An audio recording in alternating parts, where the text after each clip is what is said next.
best chance to be fully compensated. I'm John Morgan of Morgan & Morgan. Whether it's a car crash case or an insurance dispute, you need a firm which can match the other side dollar for dollar. Let us fight for you. There's only one Morgan & Morgan. Offices Bowling Green. Celebrate your child's next birthday with the Bowling Green Hot Rods. Toss a strike as your birthday child gets to throw out a ceremonial first pitch, while up to 10 guests attend the party. Pizza or hot dog packages are available and include a reserved table with game tickets, Dippin' Dots to celebrate, and a special visit from either Roscoe or Axel. Call now to schedule your child's next birthday party with the Hot Rods at 901-2121. Bowling Green Hot Rods Baseball. Fun-tastic. Juvenile Diabetes Research Foundation, Hospice of Southern Kentucky, and the Alzheimer's Foundation invite you to the Cruisin' for a Cure car show every Tuesday night at Brewster's on Scottsville Road in Bowling Green. See hot rods, street rods, rat rods, and more. They're shined up, tricked out, and looking good. It's a special cruise-in August 8th through 10th during the 5th Annual Dan Chuck Tri-5 Nationals, presented by Woody's Hot Rods at Beach Bend Park. See lots of prized rides, drag racing, and check out new and used parts at the swap meet. Don't miss the Cruisin' for a Cure car show, benefiting the Juvenile Diabetes Research Foundation, Hospice of Southern Kentucky, and the Alzheimer's Foundation. It's free and fun for the whole family. That's every Tuesday night, 5 till 8, at Brewster's on Scottsville Road in Bowling Green. Plus, remember to get your tickets for the 2019 Ford Mustang giveaway. The Cruisin' for a Cure car show is sponsored in part by Brewster's Real Ice Cream and J.C. Kirby & Son Funeral Chapels and Crematory.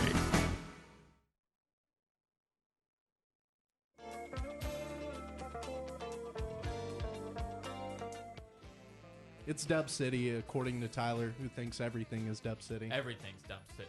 Everything's Dub City on Unless Red it's Tail. LA. Wow. Get it? Because I suck. Is that how we're going to end the show? Yep. Good afternoon to you sports fans. Welcome to Sportsline. Keeping the legend alive. The West Strader Sportsline, me and Tyler, every week, we blub it up just enough to stay on air. I guess. You're welcome. I guess. Before we went to break, we told you it was days to college football, and there's a little confusion on how many days until college football.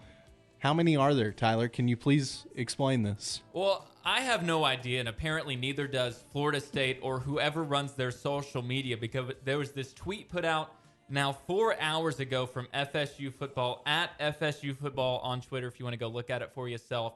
And it says, this many days until Knowles football, ! And then there's a player with the jersey number 15, and then in the background behind him, there's a giant number 4. So at first I'm like, is it 15? Is it 154? And then I see his hand out extended beyond the 4, and he's holding out 5 fingers.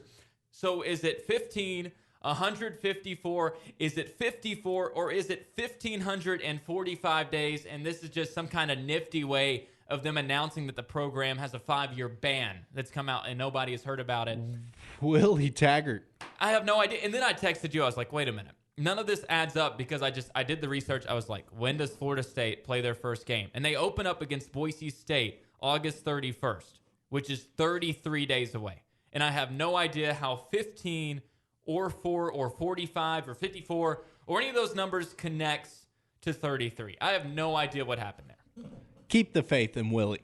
Yeah, well, I have no problem with Willie. Whoever's running that social media, they've lost their faith. They may have just enjoyed their final 4 hours of being employed by the University of Florida State. So a little over a month away from college football. High school football is even closer, and the Hilltoppers have a new head man at the helm. Tyson Helton will look to exceed expectations in year one for this WKU football squad that frankly did the exact opposite the last couple of years under Coach Sanford, but they bring in a guy that had already seen success here in this program, granted as an offensive coordinator, but behind probably one of the best head coaches this century for WKU football, Jeff Brom. I think that's an easy quote to throw around. So what does Tyson Helton need to do here in the first couple of weeks to maybe exceed some of our Hilltopper expectations? What do you think that early season schedule looks for the Tops? Well, you can't lose to Central Arkansas.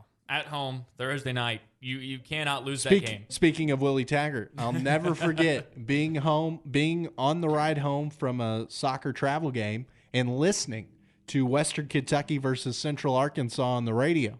Mm-hmm. And it was not fun. It was not fun at all. You can't do that. The only good thing I remember about the entire broadcast, well, not because somebody got hurt, but somebody was laying hurt on the field for Central Arkansas, and I just remember Randy Lee saying, "There's a bear down on the field." It's like, bring out the vet, man. Who else you gonna call? No, you cannot lose to Central Arkansas. We've had it happen already. We don't need it twice. No, and quite frankly, you need to win big because this is a fan base that not just wants wins, but they want that old Western feel back. I think that's why there's so much hope around this. They're looking forward to seeing a team go out and against a team like Central Arkansas, putting up 40, 50, 60 points. The offense needs to be really, really good in that game.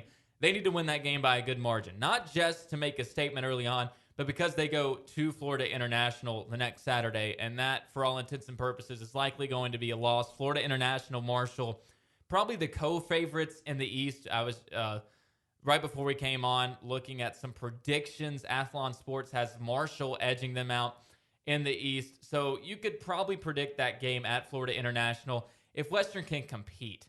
If they can compete, especially if they're coming off a big win against Central Arkansas. I don't think there's much expectation for that game at FIU. Then it's Louisville and Nashville. Another game where if you can just compete, you'll look fine. And then some toss-up games after that versus UAB, a UAB team that has modest expectations this year, probably predicted to finish better than Western, but you got them at home. It's parent and family weekend, an opportunity to pick up a win. Then you go at Old Dominion, Army at home. So if you could pick up out of that stretch, if you beat Central Arkansas and you can get a win over UAB or at Old Dominion, you pick up 2 wins there, you'd be 2-3 through 5 games. I don't think you can be upset with that. I don't think it's the best case scenario. Obviously, you could win 3 or 4. But if you just get 2 wins, some other win outside of Central Arkansas, I think that would satisfy the WKU fan base if you compete in the losses.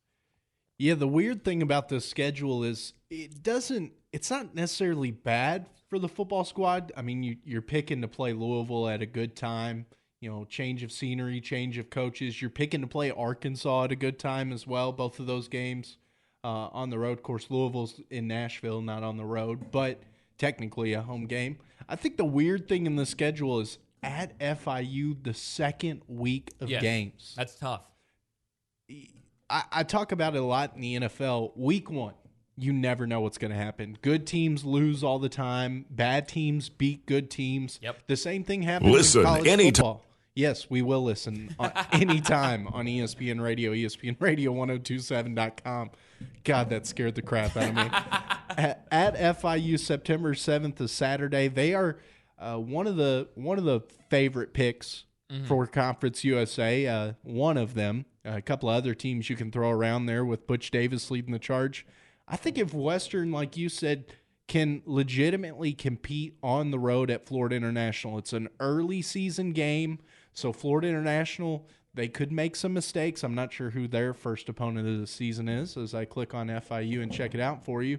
But you know that's going to be their first conference matchup also. They play Tulane the first week of the season. Should be a win. You figure it should be a win. So basically, that's going to be the first real true test for both of those teams. I think Tulane's a little better than Central Arkansas, but playing an in-conference team so early in the season, if Western could pull out a victory in that game, I mean, it could totally change how we view this season and could totally change expectations. The thing is, do you view, if you're FIU, if you're a top team in Conference USA right now, do you really view Western as your first real test?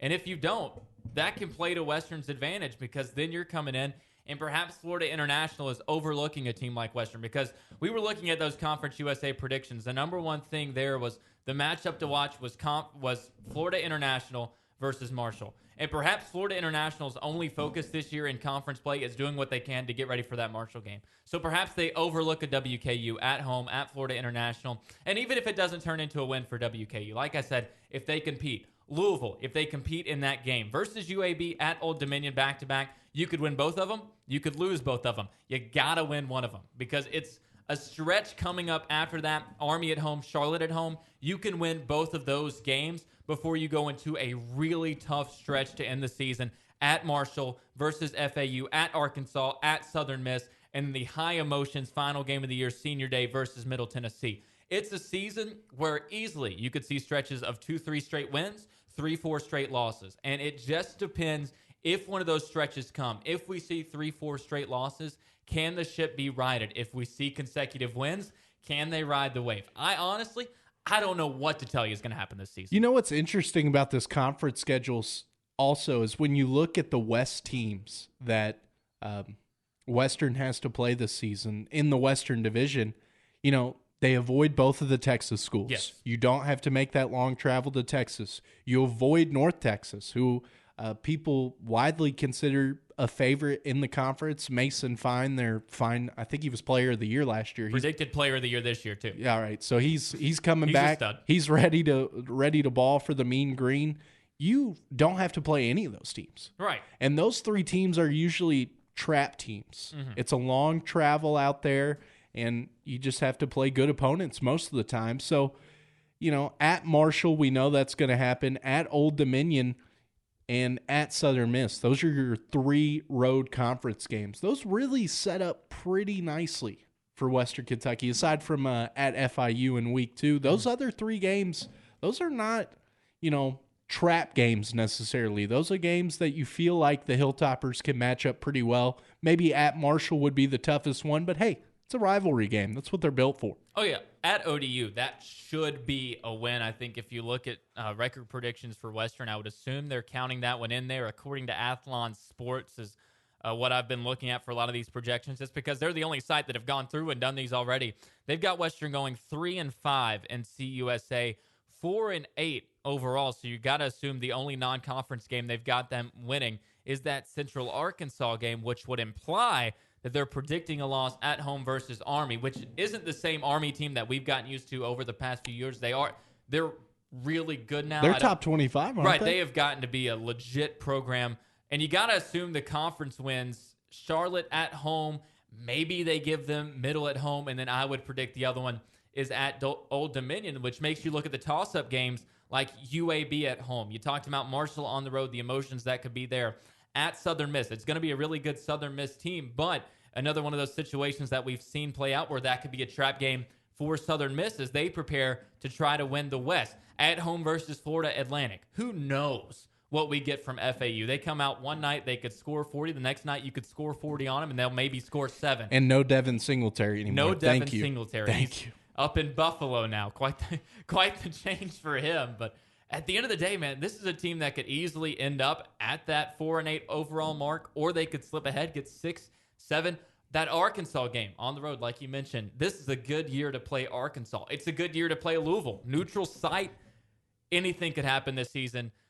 In the future, we've discussed giving an over-under for WKU football wins, and you could put that anywhere. You could put it at 5. You could put it at 7. There are a lot of different scenarios that could play out for this WKU team. Before you go too far and give it away, we'll take a break. When we come back, we'll give our over-unders, win predictions for the Hilltopper football squad. If you have some that you'd like to call in, 270-782-1945. The phone lines are open, whatever you want to talk about. 782-1945, the Sportsline, 102.7 FM, ESPN Radio, 102.7.com. I'm Paul George. When I was 6, I had one thing on my mind. When I was 6, my days were spent playing basketball every chance I could. When I was 6, my dream was to make it to the NBA. When I was 6, my mom had a stroke. So I want you to learn the signs of a stroke fast. F-A-S-T. F, face drooping. A, arm weakness. S, speech difficulty. T, time to call 911. Because the sooner they get to the hospital, the sooner they'll get treatment. And that can make a remarkable difference in their recovery. I'm Paul George. Protect the ones you love. Spot a stroke F-A-S-T. Fast. Life is why. Visit strokeassociation.org. Brought to you by the American Stroke Association and the Ad Council. Debt stress, just like any other kind of stress, can take a number of different forms. Are you having trouble sleeping at night and lie awake worrying about how much you owe in credit card debt? Do you have trouble concentrating at work because of money problems? Maybe you're constantly arguing with your spouse or other loved ones about money issues. There is help out there if you know where to go.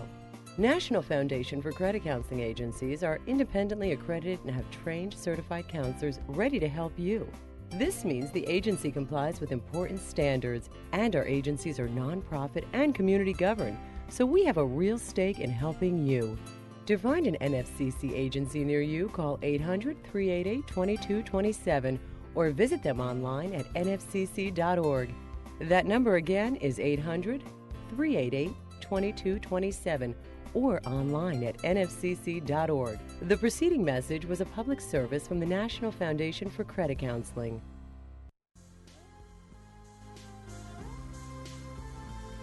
You got to be ready for 60 minutes now. 60 minutes. All out, street fight between the whistles. Street fight between the whistles. Okay? That's how hard you got to play. It's got to be a street fight between the whistles. I said a street fight between the whistles! God, that gets me chills every time. Where do you think Tyson Helton was standing during that one? I'd like to think that he was running through a wall just like the rest of the team. As soon as you hear that, I mean, I'm sitting over here pumped up. If you don't know, that's Jeff Brom getting ready to play at Alabama. It was a good showing that year, too. It was. They scored a touchdown? Had the lead at one point. Oh, did they? I forgot about that. I'm glad you remember that. Yeah. It was easily forgotten after Alabama went up 35-7 or whatever the final ended up being. Garret, what? 38 to 10. See, all right. That's not that bad. I'm glad Chris knows. And the best meal layout of the stadium. Oh, I don't doubt that. Our guy Chris Bratcher gets to. Rivaled only by Louisiana Tech. Oh, I bet Louisiana Tech's got some good grub. Oh, yeah. 100%. Down in the bayou. If you don't know, that's Chris Bratcher. He travels with our WKU play-by-play crew. He's the producer that helps keep them on air and keep the equipment running, which is sometimes a little hard for Randy Lee. Can be a little hard for you, too. That's why he comes in here and yells at me during the middle of my show. That local sports center update here on the Sportsline. We're days away from college football. We'll be giving our Hilltopper over-under win total here in just a minute. A new Hilltopper Sports Satellite Network deal. Much easier to say than HSSN. Yes.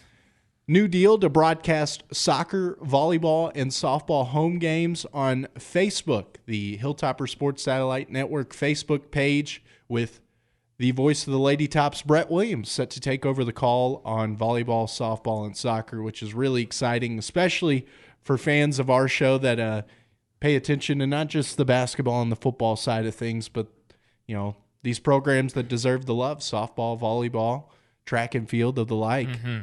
And they're all really good. Like, they're not just, you know, it's not a program where you say, oh, you know, we love our basketball, we love our football because they're the best.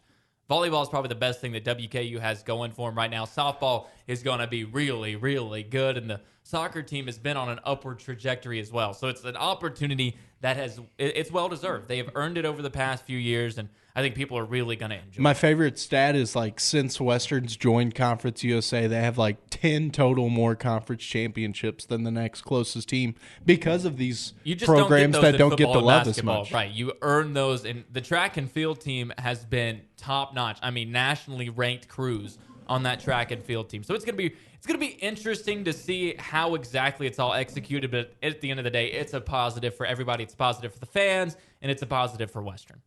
WKU football, we've been talking before the break, taking a look around the schedule, what to expect, who to look out for. So now we've got to give our win totals, our over-under for what we think the win totals could be this season. I'll go ahead and start things off. Gave you my number during the break. I think 5.5 is a very realistic expectations. Anything from 5 wins and below, I think, is disappointing. But if you can get to win number 6 just to be bowl eligible, it's at least a step in the right direction. Because even though the Hilltoppers had some good games at the end of last season, it's still a rebuild mode. There's still a lot that has to change. There's a lot that has to improve. And most of the time, it does not happen in one season. So I'll go 5.5. I have to agree with 5.5 too, just because I don't know if the expectation should be that they go bowling in year one under Helton, but that's going to be the expectation in year one. That's under definitely Helton. the goal at the very least. And I think that's what most fans are expecting, just because of the nostalgia that he brings with him, the success that came when he and, of course, Brom were at the helm of this WKU team.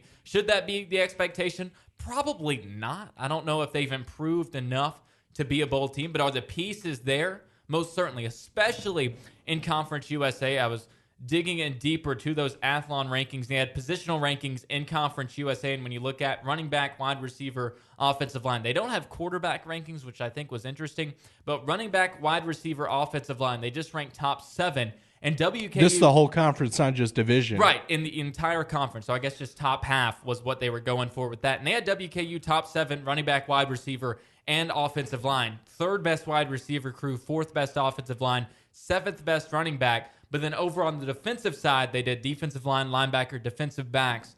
WKU was nowhere to be seen in any of those. And that's why I say that it sets up nicely in Conference USA. Because think about the best teams in Conference USA, how much defenses matters. And I know defense wins championships, but in Conference USA, whoever scores the most points wins championships. We saw that formula here, and I think it sets up for WKU to do that again. Well, almost every year since Western has joined the conference, it's not the best defense that's won the league. It's the best offense almost 100%. every year. And now some years, the team with the best offense also does have the best defense. Correct. But most years, it's just who has the ability to put up 40 points a game and take your opponent basically out of any game. I mean, when you go back to watching Brandon Dowdy and Mike White and all those great games, you think about how early Western would just put teams away. You know, they just go up 28-0, 28-7, 35-14. You know, just all of a sudden they'd have 3 touchdown leads in the first half. And you know, then all of a sudden, you step off the gas a little. You can run the ball more, and your defense doesn't have to be spectacular if they get 1 or 2 turnovers, and you're scoring 40 points a game. I mean, that's a game. There's no way you're going to catch up to that. And even in the tight games, you think about a great defense winning you close games, but look back at perhaps the most memorable game, at least in recent memory, for WKU football, ending that Marshall winning streak. That was a shootout. I mean, defense did not win that game. It was a legit basketball score, 67-66. Right, it was whoever is going to score last, and then it ended up being who can get a 2-point conversion and take this game, because you know at the end of the day, you're not going to get a stop. You're just going to have to straight up outscore your opponent, and that's how Conference USA is. I'm not saying WKU this year is going to be capable enough to do that to any opponent. That's going to depend a lot on Ty Story, who we assume is going to be the starting quarterback. Still questions, honestly. Right, we don't know. A grad transfer from Arkansas. The depth chart has Shanley still in there. Stephen Duncan right now, the number 2, ahead of Davis Shanley. I was a little disappointed my guy Kavaris Thomas isn't even in the top 3, but we'll see how that unfolds. At the end of the day, they're going to have to outscore teams, and I think they've got a better shot to do that with Tyson Helton. I think that was one of the biggest things under the Sanford regime that just wasn't understood maybe. I don't think they understood that, this is a different beast than Notre Dame. You can't just have an offense that manages the game while your defense wins it. You cannot do that in Conference USA. And I kind of use this for Sanford's defense a lot. The last couple of years was, there were a lot of new guys when he took over. We were replacing Forrest Lamb, Brandon Dowdy, Mike White, Taywan Taylor, all these guys that just didn't just do well at Western. I mean, these are record holders. Yes. These are going to be in the WKU Hall of Fame someday because of what they did on the football field. You don't necessarily replace that in 1 season, 2 seasons.